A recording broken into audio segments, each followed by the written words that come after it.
निशु तिवारी एक ऐसे क्रिएटर जो अपनी वीडियोस में बहुत ज्यादा मेहनत करती है। मैंने देखी है इनकी वीडियोस और एक एक वीडियो को प्लान करके बनाने का प्रोसेस एज अ यूट्यूबर मैं समझ सकती हूँ। ऐसे नॉर्मली कैमरे के आगे खड़े होकर के वीडियो बनाने में हालत खराब हो जाती है और ये तो भाई सारा आउटडोर शूट करती है, next level planning, full on hard work करती है। उनके साथ अभी कुछ दिनों पहले कुछ ऐसा हुआ जिसको देख करके भाई घर से बाहर निकलने में अब डर का जो माहौल है ना वो बहुत बढ़ चुका है। रूह थरथराती है घर से बाहर जाने में। कुछ टाइम पहले भी एक यूट्यूबर को दो लोगों ने मारने की कोशिश करी क्योंकि उस यूट्यूबर में उनका स्कैम एक यूट्यूब वीडियो में खोल दिया था, मतलब पोल खोल दी थी। और अब निशु तिवारी के साथ कुछ ऐसा हुआ। फोटो लेकर रखी है। अच्छा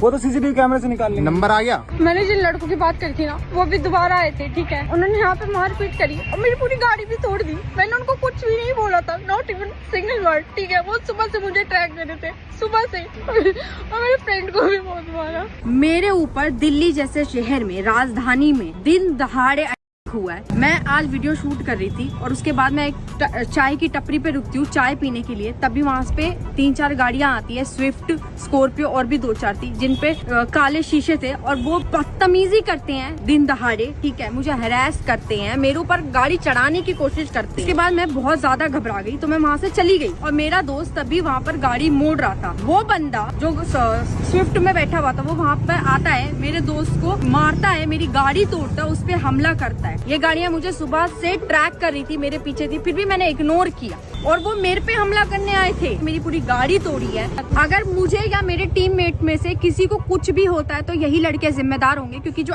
अटैक कर सकते हैं भाई क्या भरोसा कल वो क्या करेंगे। अगर मैं उनको रोड पे अकेली दिखती हूँ, ये लोग तो अपने नंबर प्लेट हटा देते हैं, गाड़ियों के शीशे इनके काले होते हैं, वो मुझे गाड़ी में भर ले, मेरे साथ कुछ गलत हो जाए तो कौन होगा इसका जिम्मेदार। मुझे इस टाइम पे सिर्फ और सिर्फ दिल्ली पुलिस पे भरोसा है, क्योंकि मैं इतनी पावरफुल फैमिली से नहीं आती कि मेरे घर में सब ये करते हो, गुंडागर्दी करते हो, या मेरे घर में बहुत पैसा हो जो मैं इन सब में पछड़ों में पड़ूंगी। मुझे दिल्ली पुलिस पे भरोसा है भाई। टैग करो दिल्ली पुलिस को, उन तक ये पहुंचे और कुछ हो भाई। ये जो गाड़ियों के शीशे काले करा के घूमते, गुंडागर्दी करते, नंबर प्लेट हटाते हैं, अगर आज वो मुझे उड़ा देते या मेरे साथ कुछ हो जाता तो भाई कौन जिम्मेदार होता है इस चीज। भाई सबसे पहले तो दिल्ली पुलिस में सवाल उठता है कि बिना नंबर प्लेट की गाड़ी चलाना, विंडो टिंट करके गाड़ी चलाना इतना आसान हो गया है क्या दिल्ली में? जो झाड़ों के पीछे छुप करके पुलिस वाले गाड़ी की फोटो लेकर के चालान काटा करते थे वो सब घर चले गए हैं क्या? गाड़ी रुकवा करके गाड़ी की चेकिंग किया करते थे वो सब बंद हो गया है क्या? चलो वो सब तो अलग बात है, आपको भी बेनिफिट ऑफ डाउट दे देती हूँ कि क्या पता उस दिन ही इस बंदे ने अपनी गाड़ी की नंबर प्लेट निकाली हो और फिर आए हो हमला करने। अभी भाई तू आ पहले सामने, बहुत ज्यादा गुस्सा है, बहुत बड़ा गुंडा है क्या तू? इतना बड़ा गुंडा है कि 3 गाड़ियां लगी है एक इंसान को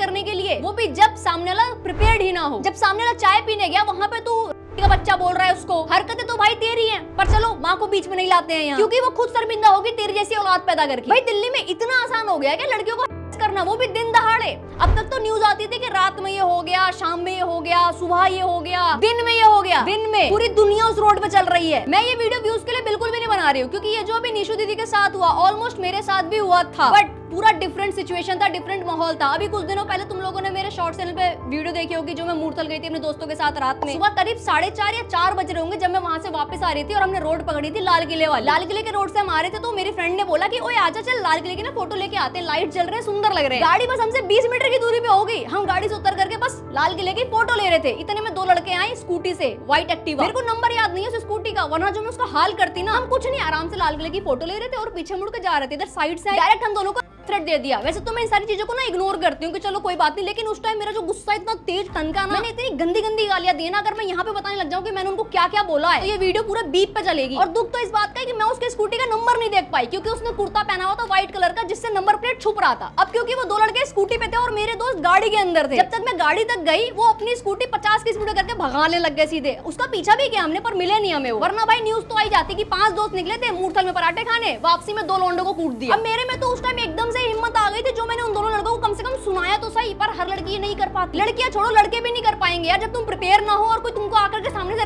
थ्रेट देके चला जाए, क्या बोलोगे तुम? निशु के साथ जो हुआ, अगर दिन दहाड़े उनके साथ ये हो रहा है, जो सिर्फ अपने काम से मतलब रखती हैं, अपना काम करती हैं, अगर उनको पब्लिक में ये फेस करना पड़ रहा है तो क्या भाई घर से निकलना छोड़ दें, घर के अंदर से खुद को लॉक करके घर के अंदर रह ले, क्वारंटाइन कर ले खुद को। रिसेंटली एक ट्रेंड भी है कि लड़के शादी करने से डर रहे हैं, जो कि ठीक है, बट ये तो कुछ सालों से थोड़े से केस हैं जो अब जाके सामने आ रहे हैं। एंड मैं किसी भी केस को यहाँ डिफेंड नहीं कर रही, उन सारी लड़कियों को बुरी से बुरी सजा मिलनी चाहिए ताकि एक एग्जांपल सेट हो पाए। मैं बस ये कहना चाह रही हूँ कि ये जो फियर तुम महसूस कर रहे हो ना लड़कों, चाहे थोड़ा बहुत ही, भाई लड़कियों का ये ये सदियों से चला आ रहा है फियर, जिसको तुम्हारे ही किसी दोस्त ने क्रिएट कर रखा है। उसको भी तो समझाओ भाई, दुनिया को बेटर प्लेस बनाना, इक्वालिटी चाहिए, और अब तो लड़कों को भी इक्वालिटी चाहिए लॉज में। तो समझो ना भाई, लड़कियां छेड़ना, लड़कियों को देख करके सीटी मारना, पब्लिक में कर देना, हंसी तो फंसी करके रोमांटिसाइज करना, ये सब बहुत कॉमन हो गया है। इसको भाई हम लड़कियां ठीक नहीं कर सकती, तुम्हें खुद ही ये ठीक करना है और अपने दोस्तों को भी सुधारना है, समझाना है कि भाई तेरी बहन घर पे है, वो भी कभी ऐसे बाहर निकलेगी ना। और पता है मुझे जनरली बहुत बुरा लगता है जब मुझे कोई एग्जांपल देने के लिए तुम्हारी बहन पे जाना पड़ता है। लाइक अगर किसी के साथ बुरा हो रहा है तो मैं तेरी बहन का एग्जांपल लेके क्यों बोल रही हूँ। लोगों को समझ ही इस तरीके से आता है, क्योंकि कहावत है ना कि जब तक अपने पे नहीं बीतती तो किसी के दर्द का एहसास ही नहीं होता। निशित ने फिर कुछ पोस्ट भी करा अपने इंस्टाग्राम पे, being a woman in India is tough.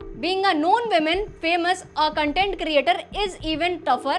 At times it feels like a curse. बहुत छोटा सा सेंटेंस है, लेकिन इसका जो मीनिंग है ना भाई वो बहुत हर्टफुल है। अगर कोई लड़की कुछ नहीं कर रही है तब भी उसको ताने पड़ रहे हैं, कर रही है तब भी उसको ताने पड़ रहे हैं। अगर कोई लड़की चाहती है इंडिपेंडेंट बनना तो क्या करना है, सब करके घर संभालो, है ज्यादा पर निकल गए तुम्हारे। अगर कोई लड़की इंडिपेंडेंट नहीं बनना चाहती है तो तुम्हारा तो दिमाग खराब हो गया, घर में रह रहे खाली कलेश करना जानती हो।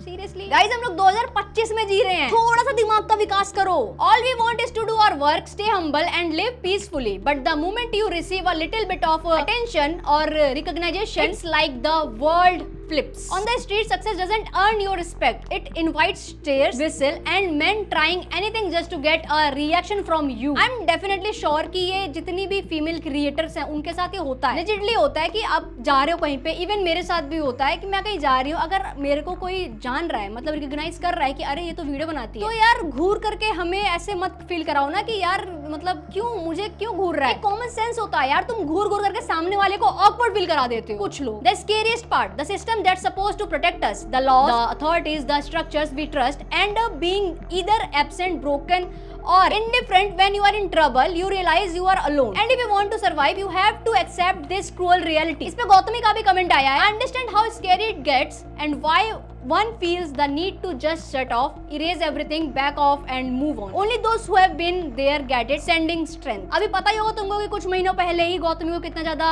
हिट किया गया था, फालतू में किया गया था, तो ऑब्वियसली वो भी इस रास्ते से होके ही गुजरी। बाकी मुझे ऐसा नहीं लगता कि मूव ऑन करके कोई फायदा है, मूव ऑन हमें करने की जरूरत नहीं है, इस टाइम में सोसाइटी को, जहाँ लड़कों को लगता है कि बहुत इजी है ऐसे दिन दहाड़े गुंडागर्दी करना, लड़कियों को छेड़ना। तो भी प्रिसाइज मैं यहाँ पे हर लड़के को गुंडा नहीं बोल रही हूँ, क्योंकि लड़के भी लड़के को परेशान कर रहे हैं। इस टाइम जहाँ पे खुद को इन्फ्लुएंसर कहने वाले लोग गुंडागर्दी कर रहे हैं तो उनको देख करके लड़के तो सीखेंगे, उनके अंदर तो हिम्मत आएगी ही गुंडागर्दी करने की। वहाँ तीर्थ जैसे लोग लड़कियों को कर रहे हैं ऑनलाइन, इवन 14 साल की लड़की को भी नहीं छोड़ा। एंड इट इज बहुत लड़के समझते हैं कि ये गलत है, पर बात वो नहीं है ना, ऐसे लड़के सपोर्ट में जल्दी आते हैं, और जो रह जाते हैं इनके जैसी मेंटालिटी वाले किसी के भी कमेंट में आर वर्ड लिख करके चले जाते हैं। उनको नहीं फर्क पड़ रहा वीडियो किस टॉपिक पे, वीडियो पे क्या चल रहा है, कमेंट किया आर खत्म। एक इंसान की तरह अगर हम सोचे कि एक इंसान दूसरे इंसान को कर रहा है तब जाकर के शायद कुछ हो पाए। अब किसी को तुम्हारा गंदा बिहेवियर अच्छा नहीं लग रहा है तो नहीं लग रहा है, सामने लड़का हो या लड़की हो। और एक चीज मैं यहाँ पे ऐड करना चाहती हूँ निशु दी की पोस्ट में, कि कंट्री सेफ है या नहीं है, इस पे मेरा अलग विचार, क्योंकि ऐसे आवारा ना हर देश में, वो देश भी सेफ नहीं है जहाँ पे स्कूल में बच्चों पे चला देते हैं। जो देश लगता है ना देखने में कि ये तो इंडिया से सेफ है, वो और भी ज्यादा खतरनाक है लड़कियों के लिए। बाकी मैं अग्री करती हूँ निशु दी से कि ऐसी लड़कियों को चलते फिरते छेड़ देना, सीटी मार देना, कमेंट पास कर देना, ये सब तो सरासर गलत है ही। मतलब कभी ऐसे नीचे लोग सोचते नहीं है क्या कि इनके घर वाले, इनके माँ बहन जो भी है, वो भी कभी बाहर निकलते होंगे, वो कभी घर आ रहे हो तो इनको बता रहे हो कि पता है आज हमारे साथ एक लड़के ने ऐसे कर दिया, ऐसे छेड़ दिया, हमें मजा आता है सुनने में?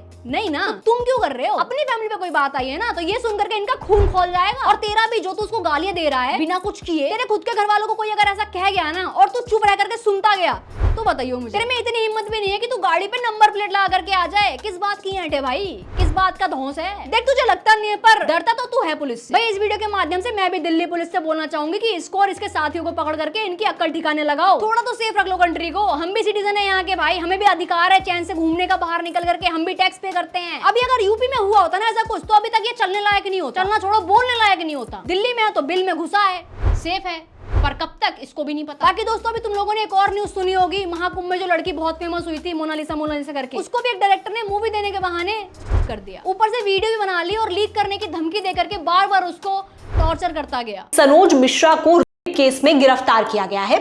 सनोज पर आरोप है कि फिल्मों में काम दिलाने के नाम पर उन्होंने एक लड़की का रेप किया और उसका वीडियो बना लिया। इसके बाद वीडियो लीक करने की धमकी देकर कई बार उसका यौन शोषण किया। भाई लड़कों, एक बार, बस एक बार जीवन में अपनी इस हवस से बाहर निकलो, ट्राई करो निकलने की, मुश्किल होगी बट निकलो। देखो तुम भी कि दुनिया एक बेटर प्लेस कैसे बनती है। तुम्हारी ठरक के चक्कर में कोई भी नंगी पुंगी लड़की अपनी वीडियो डालती है और वो फेमस कर देते हो तुम। तुम्हारी ठरक के चक्कर में किसी की जिंदगी बर्बाद हो जाती है। तुम्हारी ठरक के चक्कर में इवन तुम्हारे घर वालों की भी जिंदगी बर्बाद हो सकती है यार, समझो इस चीज को। ये छोटी छोटी चीजें, इनको सुधार के देखो, तुम्हें खुद को लगेगा भाई कि तुम्हारी लाइफ बेटर हो रही है। एंड निशुदी, आप अकेले नहीं हो, हम सब आपके साथ हैं। और उस लड़के को उसकी औकात दिखाने के लिए मेरे एंड से मैं जो भी कर पाऊंगी मैं जरूर करूँ। और हमें देश छोड़ने की जरूरत नहीं है। हम ऐसे देश के नीच छोरू चक्के लोगों को उनकी औकात दिखा करके देश को अच्छी जगह बना सकते हैं। इनका एग्जाम्पल बना के देश की बाकी लड़कियों के लिए सेफ प्लेस बना सकते हैं, क्योंकि देश की सारी लड़कियां तो देश छोड़ के नहीं जा सकती ना। थोड़ा सिस्टम हमारा ठीक हो जाए तो हमें भी कोई दिक्कत नहीं। देश तो प्यारा यार हमारा, बस कुछ लोग ही हैं गूं खाने वाले। और बाकी मेरी रिक्वेस्ट है यार सारी लड़कियों से, प्लीज अपने लिए स्टैंड लेना शुरू कर दो यार, प्लीज। मैं भी नहीं ले पाती थी पर अब लेना पड़ता है, क्योंकि मुझे पता है कि मेरे पीछे और भी हैं बच्चे छोटे। और रही बात देश छोड़ने की, तो क्या पता हम ये देश छोड़ के दूसरे देश चले जाए और वहाँ पे उनके अलग कॉन्फ्लिक्ट्स हो, फिर वो सीखो, उसमें उलझो। मेरा घर है ना भैंस की आंख, मेरा घर है, मेरे को अब ये गंदा है, इसमें कुछ भी पड़ा है मैं उसको साफ करूंगी ना, घर छोड़ के थोड़ी भाग जाऊंगी। ये मेरा थॉट। वेल दोस्तों, आज की वीडियो के लिए इतना ही। Thank you so much for watching and don't forget to do like, share and subscribe. Radhe Radhe, take care, bye bye. आज के लिए फिलहाल इतना ही। आपकी तरह मैं भी मायूस हूँ, लेकिन उम्मीद पर दुनिया कायम है। दिल दुखा है लेकिन टूटा तो नहीं है, और उम्मीद का दामन छूटा तो नहीं है।